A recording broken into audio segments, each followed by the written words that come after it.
우리 이 시간 다 같이 주님 앞에 드린 예물 위해서 기도하겠습니다. 아버지 하나님, 주님의 그 은혜로우신 손을 찬양합니다. 힘겨운 중에도 우리를 붙잡아 주시고 모든 상황 속에서 하나님 하시는 일, 그 선하신 손을 주목할 수 있도록 우리를 인도해 주셨으니 오늘 우리가 함께 그 믿음을 고백하며 그 감사를 주님 앞에 올려드리기 원합니다. 우리가 드린 모든 것으로 주님 우리의 마음을 받아주시고 주님 앞에 더욱더 진실하게 또 신실하게 나아가는 하나님 자녀들 되게 하여 주시옵소서. 우리 일상이 그렇게 주님께로 더욱 가까이 가는 시간 되기를 주님과 더욱 친밀하게 교제하고 동행하는 시간 되기를 사모하며 주님 앞에 드려진 모든 것들이 주님의 그 손 안에서 또한 주님의 아름다우신 복음을 위하여 쓰임바 되기를 간절히 원하옵나니 이 모든 것을 주님의 은혜로우신 품 안에 거두어 주시옵소서. 주님의 사랑하는 자녀들이 더욱더 주님을 사랑하며 주님을 바라보며 주님께서 기뻐하시는 그 일 가운데 참여하고자 하는 그 거룩한 소원으로 늘 주님 앞에 서기를 원하옵나니 우리가 드리는 모든 기도를 또한 받으셔서 그 소원하는 대로 하나님의 선하신 뜻을 따라 응답하여 주시옵소서. 이 시간 우리의 예배와 우리의 드림과 우리의 삶을 온전히 안아주심을 감사하오며 예수님의 이름으로 기도하옵나이다. 아멘. 아멘. 문 좀 닫으세요. 우리 이 시간 하나님 말씀 함께 봉독하겠습니다. 오늘 주신 하나님 말씀은 창세기 37장 12절에서 17절까지 말씀 같이 보시겠습니다. 창세기 37장 12절에서 17절까지 다 찾으신 줄 알고 한 목소리로 같이 읽겠습니다. 시작. 그의 형들이 세겜에 가서 아버지의 양떼를 칠 때에 이스라엘이 요셉에게 이르되 내 형들이 세겜에서 양을 치지 아니하느냐 너를 그들에게로 보내리라. 요셉이 아버지에게 대답하되 내가 그리하겠나이다. 이스라엘이 그에게 이르되 가서 내 형들과 양떼가 다 잘 있는지를 보고 돌아와 내게 말하라 하고 그를 헤브론 골짜기에서 보내니 그가 세겜으로 가니라. 어떤 사람이 그를 만난즉 그가 들에서 방황하는지라. 그 사람이 그에게 물어 이르되 내가 무엇을 찾느냐. 그가 이르되 내가 내 형들을 찾으오니 청하건대 그들이 양치는 곳을 내게 가르쳐 주소서. 그 사람이 이르되 그들이 여기서 떠나느니라. 내가 그들의 말을 들으니 도단으로 가자 하더라 하니라. 요셉이 그의 형들의 뒤를 따라가서 도단에서 그를 만나니라. 아멘. 오늘 주신 말씀으로 도단에서 그들을 만나니라 이런 제목으로 말씀 증거하겠습니다. 제가 오래전에 전도사 생활을 막 시작하던 즈음에 있었던 일입니다. 어느 지방의 어느 교회에서 청소년들과 청년들을 담당하는 사역을 하게 됐는데 제가 느끼기에 그 교인들이 저를 무척 좋아한다고 그 당시에 느꼈습니다. 알고 보니 그 교회에 이제 4년 동안 전도사님이 계시지 않아서 교인들이 그렇게 간절히 전도사님을 기다렸다고 해요. 그러나 저는 속도 모르고 혼자 착각을 했던 것이죠. 청년들, 학생들이 정말 하루도 빠짐없이 저희 집에 놀러 오다시피 하면서 와서 밥도 먹고 라면도 같이 끓여 먹고 그렇게 지냈습니다. 집사님, 권사님들께서 역시 또 저희 집에 종종 들리셔가지고 여러 가지로 저희 살림살이를 챙겨주셨는데 애들이 전사님 집에 와가지고 전사님 살림살이 다 축낸다고 김치도 갖다 주시고 라면도 한 박스 채 사다가 갖다 주시고 뭐 이러면서 여러 가지로 챙겨 주셨죠. 그 시간이 참 행복했습니다.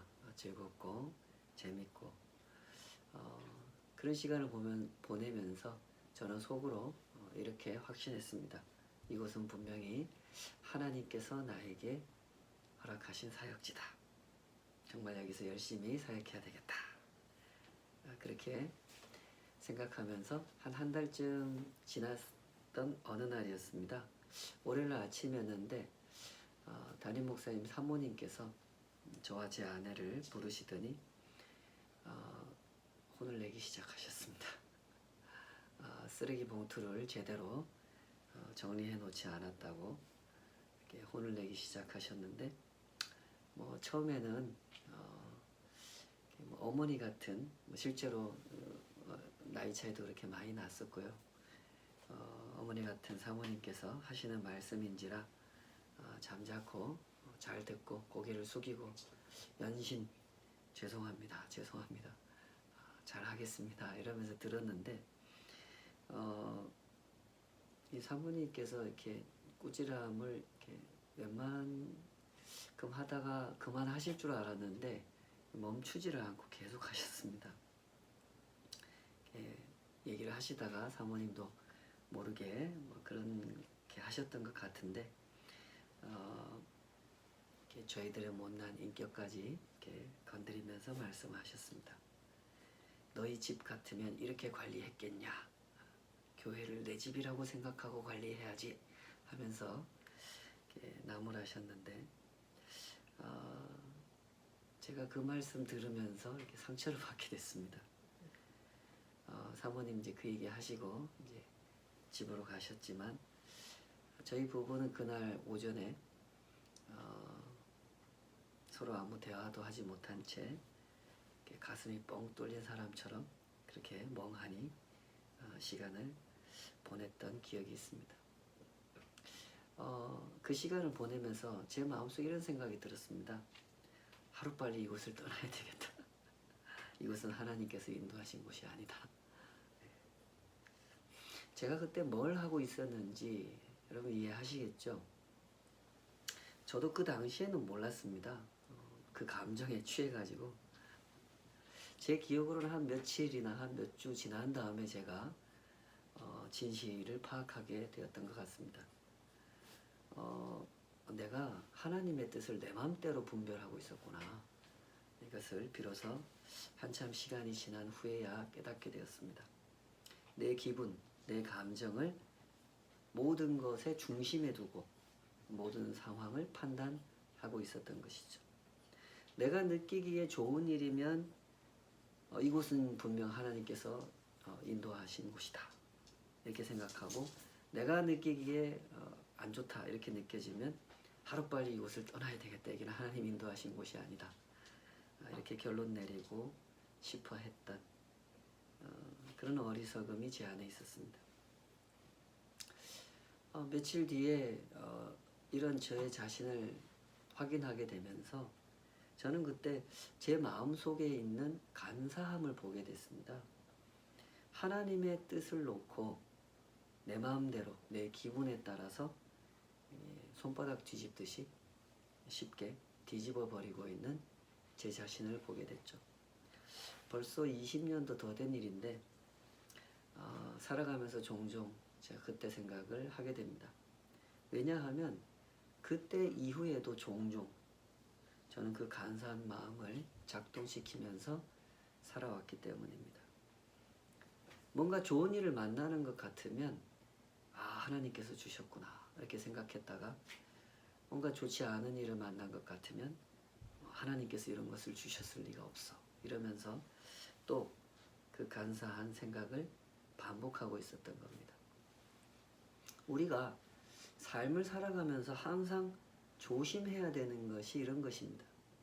내 느낌, 내 기분, 내 짧은 안목을 중심에 둔 채로 판단하고 싶어 하는 것, 이것을 조심해야 되는 것이죠. 이런 식으로 판단하면 우리는 반드시 간사한 판단을 하게 되어 있습니다. 내 마음에 드는 사람 만나면 하나님이 보내준 사람 이랬다가 그 사람이 내 마음에 안 드는 행동하면 마귀가 보낸 사람으로 바꿔버리죠. 철없는 애들이 이렇게 하지 않습니까? 엄마가 용돈을 주면 하나님이 보내준 엄마 이렇게 생각했다가 그 엄마가 잔소리를 하면 마귀가 보내준 사람도 아니에요. 그냥 마귀라고 생각하죠. 이 마귀가 너무 오래 산다 이렇게 생각하면서 철없는 애들이 그렇게 생각하죠. 간사한 마음입니다. 오늘 본문의 상황을 보면서 우리가 생각해야 되는 것이 이런 것입니다. 요셉은 오늘 들판에서 어떤 사람을 만나게 됩니다. 아버지 심부름으로 형들을 만나기 위해서 길을 떠났잖아요. 근데 형들을 만나기가 쉽지 않았습니다. 그도 그럴 것이 지금 이제 요셉의 가족은 헤브론에서 살고 있거든요. 형들은 양떼를 이끌고 세겜까지 갔어요. 지금 세겜까지 갔다는 정보만 알고 형들을 찾아갔어요. 근데 지금 형들이 세겜에 있습니까? 없습니까? 형들은 세겜에 없어요. 도단으로 가 있어요. 헤브론에서 세겜까지 거리가 약 80km 정도 되는데요. 여기서 이렇게 여러분 감을 느끼시려면 여기서 천안 넘어서 공주 정도까지 된다고 생각하시면 됩니다. 17살 먹은 요셉이 이거 걸어서 그 당시에 뭐 버스가 있습니까? 택시가 있습니까? 걸어가는 거죠. 며칠 걸려서 걸어갔을 겁니다. 세겜에 와보니까 형들은 없고 들판에서 요셉은 방황하고 있습니다. 왜냐하면 그 당시에는요 길이라는 게 없어요. 그리고 당연히 이정표도 없죠. 그러니까 요셉이 어디로 가야 될지 모르고 방황하고 있었던 거죠. 그때 어떤 사람이 나타납니다. 그리고 이 사람이 요셉한테 말을 걸어요. 왜 길을 헤매고 있느냐. 그 장면 우리 다시 한번 보실까요? 15절에서 17절까지 15절에서 17절까지 다시 한번 읽어보겠습니다. 시작. 어떤 사람이 그를 만난즉 그가 들에서 방황하는지라 그 사람이 그에게 물어 이르되 내가 무엇을 찾느냐. 그가 이르되 내가 내 형들을 찾으오니 청하건대 그들이 양치는 곳을 내게 가르쳐 주소서. 그 사람이 이르되 그들이 여기서 떠나느니라. 내가 그들의 말을 들으니 도단으로 가자 하니라. 요셉이 그의 형들의 뒤를 따라가서 도단에서 그들을 만나니라. 기가 막힌 타이밍에 딱 필요한 사람이 나타났습니다. 그 사람은 요셉의 필요를 정확하게 알고 있었고 요셉이 필요로 하는 그 정보를 그대로 가르쳐 줍니다. 그가 알려주는 대로 갔더니 정말로 형들이 있었죠. 그리고 형들을 만났습니다. 여기 15절에 보면 요셉을 만난 이 사람을 어떤 사람이라고 표현했죠. 성경을 이렇게 유심히 보시면요. 이 사람이 종종 등장합니다. 하나님이 보내준 사람이라고 하는 그 암시를 담고 있는 표현이 바로 어떤 사람이라는 표현입니다. 앞에도 나오거든요. 창세기 22장에서 아브라함에게 나타나서 그 이삭의 신부감이 될 리브가가 태어났다라고 하는 이야기를 어떤 사람이 나타나서 알려줍니다. 이때도 분명히 이런 뉘앙스를 담고 있죠. 이 어떤 사람은 하나님이 보낸 사람이다 라는 뉘앙스를 담고 있습니다. 여기서도 그 어떤 사람이 등장해서 즉 하나님이 보낸 사람이 나타나서 요셉한테 딱 필요한 타이밍에 딱 필요한 정보를 전해줍니다. 그 정보를 듣고 요셉은 형들을 만나게 됐죠. 그런데 이것이 참 오묘한 상황입니다. 지금 요셉이 형들을 만난 게 잘된 일입니까? 잘 못된 일입니까?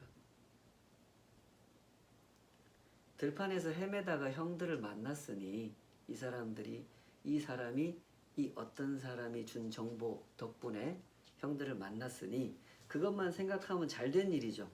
들판은 위험한 곳이거든요. 그 들짐승이 나타나서 사자 같은 늑대 같은 짐승이 나타나서 요셉을 해칠 수도 있기 때문에 그런 관점에서 보면 잘된 일입니다. 그러나 조금 있다가 요셉의 형들이 요셉한테 어떻게 나옵니까?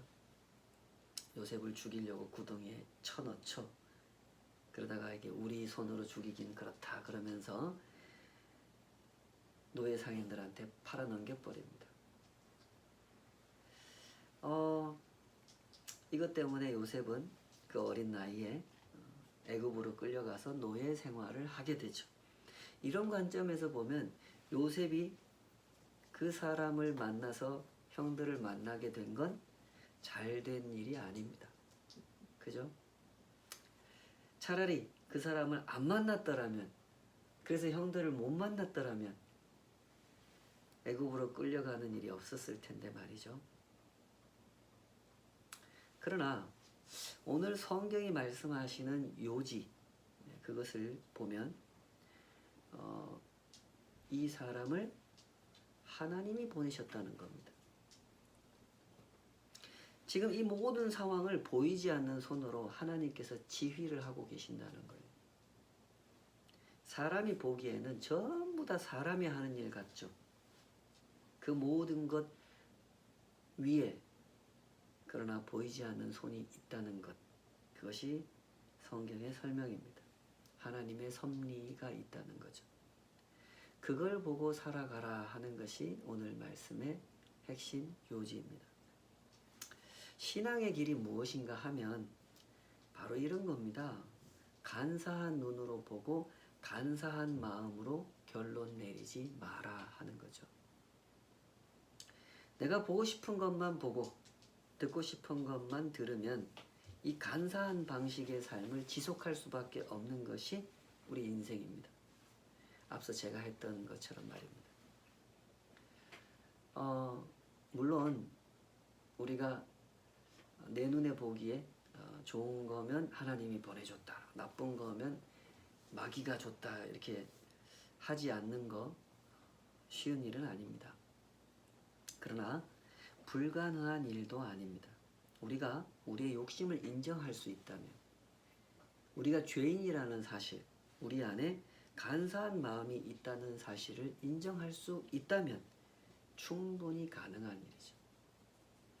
중국 선교사의 딸로 태어나서 중국에서 자란 후에 나중에 그 유명한 소설을 써서 노벨 문학상까지 받게 된 펄벅이라고 하는 분이 있죠. 돼지라고 하는 작품을 써서 노벨 문학상까지 받게 됐는데요.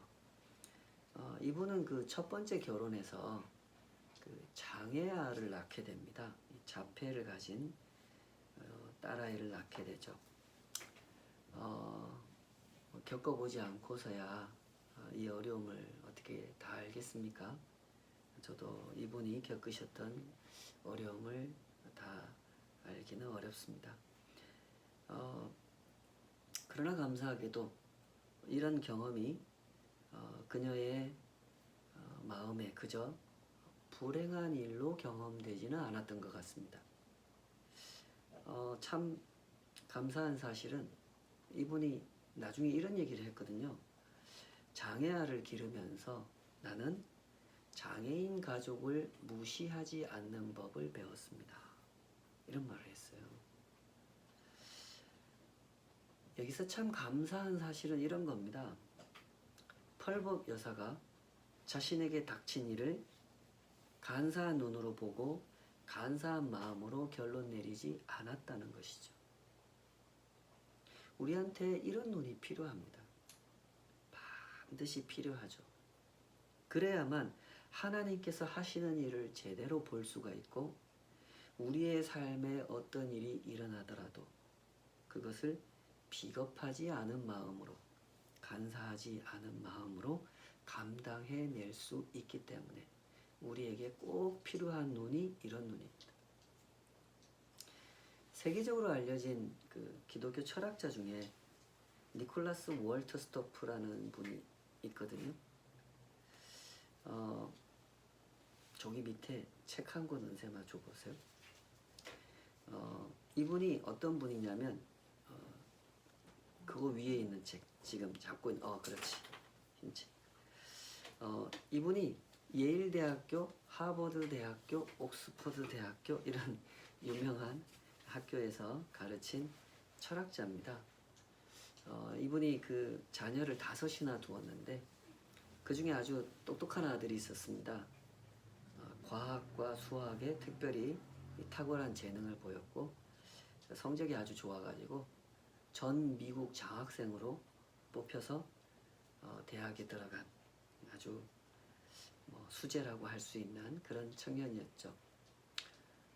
그 아들이 25살에 에릭이라고 하는 이름을 가진 청년인데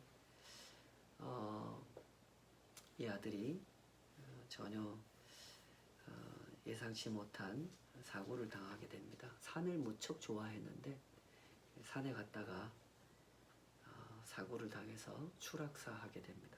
그때 나이가 25살이었어요. 자식을 먼저 떠나보낸 부모의 마음을 아시는 분은 아시겠죠. 니콜라스 월터 스토프 교수는 오랫동안 그 슬픔에서 헤어나오지 못하게 됩니다. 또 생각하고 또 생각하면서 자기 마음속에 있는 그리움을 글을 써서 표현을 했는데요. 왜 나한테 이런 고통이 찾아왔는지, 왜 하나님께서 내 아들을 지켜주시지 않았는지 끝도 없는 질문을, 이 답도 없는 질문을 가슴에 품은 채로 써내려간 기록입니다. 이것이 나중에 이제 출판이 돼서 이렇게 책으로 나왔는데 우리말로도 번역이 되어 있습니다. 나는 사랑하는 사람을 잃었습니다 하는 제목의 책이죠. 이 책이 사람들에게 읽혀지기 시작하고 비슷한 슬픔을 겪은 분들에게 큰 위로를 안겨주는 책이 됩니다. 그런데 거기에서 그치지 않고 이 책은 생각하지 못했던 사람들에게까지 특별한 감동을 주게 되는데요. 미국 미시건주에 있는 칼빈 대학이라는 학교가 있는데 원래 이제 신학대학으로 시작해서 종합대학이 된 그런 학교입니다. 이 칼빈 대학이라는 학교에서 위성 캠퍼스를 하나 만들었어요. 원래 이 학교는 그랜드 레피즈라고 하는 도시에 있는 학교인데 이 학교에 아주 훌륭한 교수님들이 이 학교에서 약 40km 정도 떨어져 있는 곳에 남자들만 가두는 교도소가 있는데 그 교도소 안에다가 위성 캠퍼스를 설치한 거예요. 그래서 재소자들에게 이 대학 수준의 학위 공부를 할 수 있도록 이 커리큘럼을 만들어 놓고 수강생들을 신청을 받아 가지고 학점을 이수하게 되면 실제로 학점을 줘서 여기서 받은 학점을 가지고 나중에 미국 어딜 가서도 그 학점을 인정받고 계속해서 공부할 수 있도록 하는 그런 프로그램을 만들어 놓은 겁니다. 간단한 일이 아니고 쉽지 않은 일이었겠죠. 그렇게 해서 만들어 놓은 이 과정에 학기마다 20명의 학생들이 등록을 할 수가 있는데 2017년도 어느 학기에 봄 학기에도 20명의 학생들이 신청을 했습니다. 물론 전부 다 재소자들이죠. 그 과정 중에 철학 수업이 있었는데 그 철학 수업을 진행하는 교수님이 이 과목을 수강하는 학생들한테 필독서로 이 책을 지정을 해 놓으셨어요. 그래서 얄팍한 책이지만 이 책을 모든 수강생들이 읽게 된 거죠. 근데 이 책을 읽고 이 수강자들이 너무너무 감동을 받은 거예요. 그래가지고 교수님한테 부탁을 합니다. 교수님, 우리가 이 책을 쓰신 분을 직접 한번 만나 볼 수 없을까요? 그분 한번 꼭 직접 만나봤으면 좋겠습니다. 교수님 좀 부탁을 해주십시오. 그래서 교수님이 이제 니콜라스 월터 스토프 교수한테 연락해가지고 이만저만하니 당신을 초대합니다. 했더니 흔쾌히 응해서 그 만남이 성사가 됩니다. 그날은 이제 니콜라스 월터 스토프가 자기의 책을 읽고 감동을 받았다고 하는 이 제소자들의 소감을 듣는 날입니다. 물론 자기가 또 따로 강의도 했지만 한마디 한마디 그 제소자들의 이 받은 감동에 대해서 이야기를 들으면서 니콜라스 월터 스토프도 자기가 생각하지도 못한 그런 감동을 받게 되죠. 이 반에 들어가 있던 그 20명의 학생들 중에 17명이 종신형을 선고받은 사람들이었다 그래요. 평생 감옥에서 살아야 되는 사람들입니다. 그럼 한번 상상해 보십시오. 평생 감옥에서 살아야 되는 사람들이 이 책을 읽고 어떤 감동을 받았을 것 같습니까? 참 신기한 일이죠. 중년을 훌쩍 넘긴 철학 교수가 불의의 사고로 아들을 잃고 슬퍼하는 그 마음을 써내려간 책.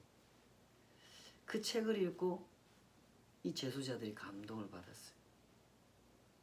아들을 잊지 못하는 아버지의 마음, 그 사랑, 그 슬픔을 읽으면서 놀랍게도 이 제소자들이 살아있다고 하는 게 얼마나 소중한 일인가, 이걸 느끼게 됐다는 거예요. 삶에 대해서 새로운 눈을 뜨게 된 것입니다.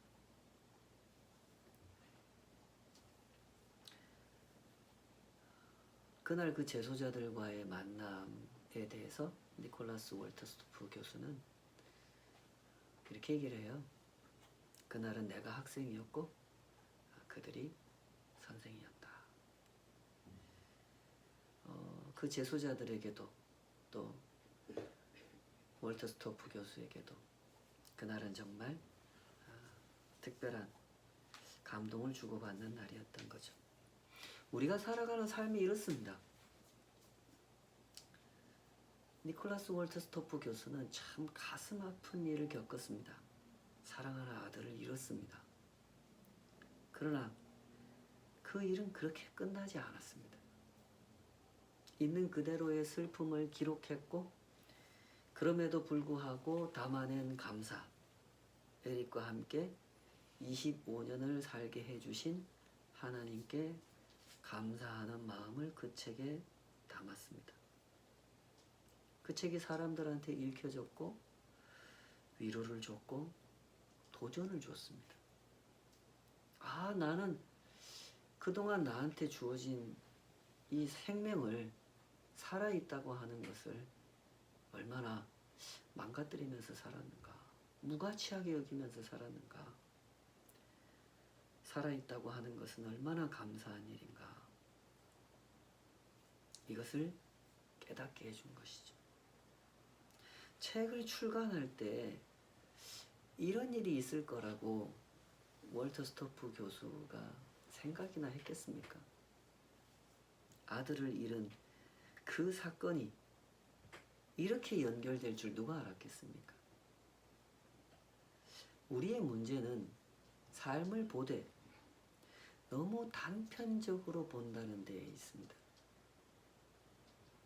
한 가지 사건에는 그 한 가지보다 훨씬 더 크신 하나님의 섭리가 함께 작동하고 있다고 하는 사실을 생각할 수 있어야 됩니다. 칼빈 대학의 그 교수님들 정말 훌륭한 교수님들 아닙니까? 그분들에게 이런 눈이 있는 것 같습니다. 이미 대학에서 맡은 일들도 많았을 거고 그분들 굳이 이 교도소 안에다가 위성 캠퍼스 만들어서 이런 일을 할 이유가 뭐가 있었겠습니까?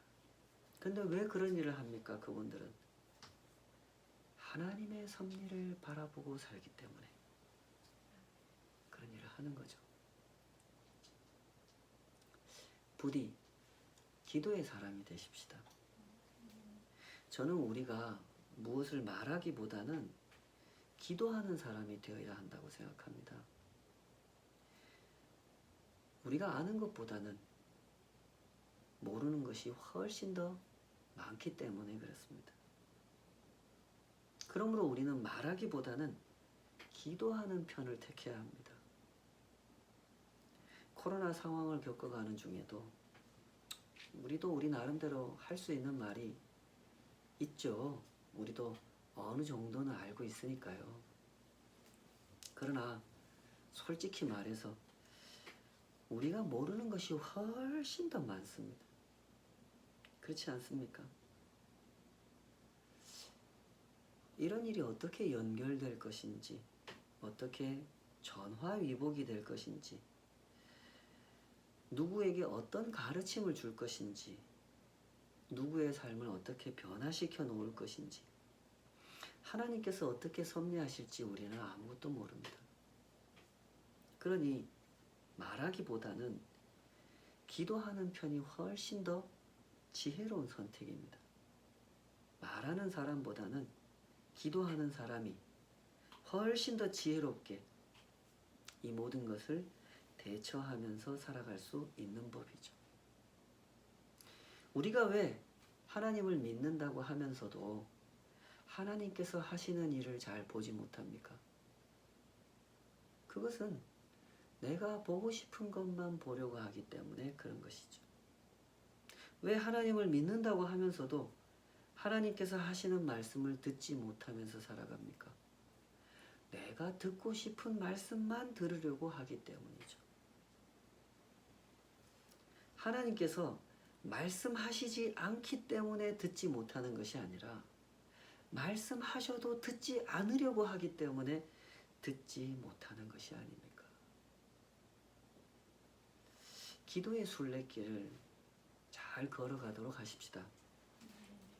뭘 기도해야 되겠습니까? 내가 보고 싶은 것만 보여달라고 기도하지 않도록 조심해야 됩니다. 그런 걸 구하는 것은 기도가 아닙니다. 그것은 우상 숭배하는 사람들이 하는 일이죠. 진정 하나님을 하나님으로 믿고 있다면 이렇게 기도하셔야 됩니다. 하나님께서 보여주시는 것을 보게 하여 주시옵소서. 이런 기도를 배워가십시다. 하나님 말씀에 귀를 기울이고 그 섭리 앞에 엎드리는 사람의 기도를 배워가십시다. 하나님께서 섭리하시는 크고 아름다운 일을 사모하면서 그 섭리 안에서 기뻐하기를 바라는 순례에게 이번 한 주간에도 신실하게 걸어가시기를 축복합니다. 기도하겠습니다. 아버지 하나님, 저희들의 삶을 붙잡아 주신 그 은혜를 찬양합니다. 저희들의 눈은 참 문제가 많습니다. 보고 싶은 것만 보고 보고 싶지 않은 것에는 눈을 감아버리는 저희들의 눈은 정직하지 않습니다. 사람들 앞에서나 하나님 앞에서나 보여주고 싶은 것만 보여주려 하는 우리의 마음은 참 간사합니다. 때문에 있는 그대로의 진실을 외면하고 나 스스로 나를 속이면서 자기를 기만한 채로 하나님 앞에 감사해야 할 때 불평하고 진지하게 기도를 배워야 할 때 원망합니다.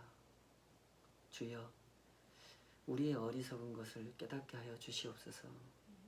주의 일하심 앞에, 그 말씀하심 앞에 마음을 활짝 열게 하여 주시옵소서.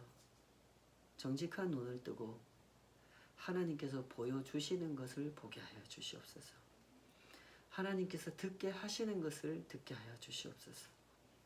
참 회개가 어느 지점에서 일어나야 하는지, 어떻게 우리의 삶 속에서 지속되어야 하는지 주님 보여주시옵소서. 내 삶을 하나님께서 붙잡고 인도하셨다고, 나를 인도하신 것은 하나님의 은혜라고 고백할 때 우리의 그 고백이 진실한 고백 되기 위하여 하나님께서 보여주시는 것을 있는 그대로 보게 하여 주시옵소서. 사실을 조작하지 않게 하여 주시고, 하나님 앞에서 감추거나 덮거나 애써 못 본 척하지 않도록 우리의 마음을 주장하여 주시옵소서. 기도를 배우는 것이 참 쉽지 않습니다. 끊임없이 내가 구하는 것, 내가 원하는 것을 하나님도 원하신다고 우리는 스스로 그렇게 믿고 싶어 합니다. 부디 우리의 눈을 열어 성경에 등장하는 하나님의 사람들이 어떻게 기도했는지를 보게 하여 주시옵소서. 단 한 사람도 자기 욕심이 원하는 것을 주님 앞에 구한 적이 없었거늘 우리는 왜 엉뚱하게 기도하면서 내 기도를 하나님께서 들어주시지 않는다고 원망까지 하면서 그렇게 가지 말아야 할 길을 가고 있을까요? 부디 우리 심령을 불쌍히 여기셔서 하나님과 동행하는 길, 주님 앞에 진정 주님이 들으시는 기도다운 기도를 올려드리는 길, 참 기도의 순례길을 걸어갈 수 있도록 저희들 마음을 붙잡아 주시옵소서. 주의 선하신 손을 믿고 오직 그 손에 우리의 인생을 맡겨드리오니 날마다 우리를 지도해 주시고 이끌어 주시고 때로 필요한 모든 순간에 책망해 주시고 그 모든 말씀을 겸손히 듣고 따라갈 수 있도록 우리를 붙잡아 주시옵소서. 이제는 우리 주 예수 그리스도의 은혜와 아버지 하나님의 사랑하심과 그 깊고 오묘하신 섭리로 우리는 다 알 수 없지만 분명히 선한 목적을 가지고 깊고 넓고 높으신 그 사랑으로 우리를 가르치시고 우리를 깨우시고 우리의 삶 가운데 섭리하시는 성령 하나님의 내주하시고 동행하시는 모든 역사가 그렇게 그 하나님 안에 살기를 사모하는 모든 주의 백성들 삶 위에 이제로부터 영원까지 함께 하시기를 간절히 축원하옵나이다. 아멘. 아멘.